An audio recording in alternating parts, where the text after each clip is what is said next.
கலாத்தியர் 3:13, மரத்திலே தூக்கப்பட்ட எவனும் சபிக்கப்பட்டவன் என்று எழுதியிருக்கிறபடி கிறிஸ்து நமக்காக சாபமாகி நியாய பிரமாணத்தின் சாபத்திற்கு நம்மை நீங்களாக்கி மீட்டு கொண்டார்.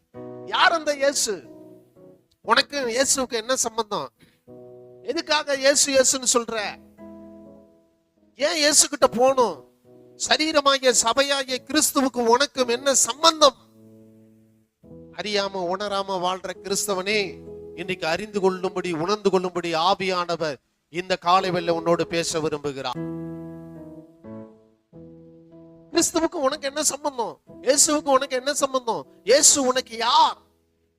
இங்க வேதம் சொல்லுகிறது, மரத்திலே தூக்கப்பட்ட எவனும் சபிக்கப்பட்டவன் என்று எழுதியிருக்கிறபடி கிறிஸ்து உனக்காக சாபமானார். ஒரு கிறிஸ்தவனுக்கும் இயேசுவுக்கு என்ன சம்பந்தம் அப்படின்னா, கிறிஸ்தவனுடைய சாபங்களை எல்லாம் இயேசு விழுங்கி போட்டு விட்டபடினாலே, அவன் இயேசுவனிடத்தில் இருக்கும்போது, சாபங்கள் விழுங்கப்பட்ட இயேசுவனிடத்திலே அவன் வரும்போது முற்றிலுமாய் ஆசீர்வதிக்கப்பட்ட மனிதனாக மாறுகிறான்.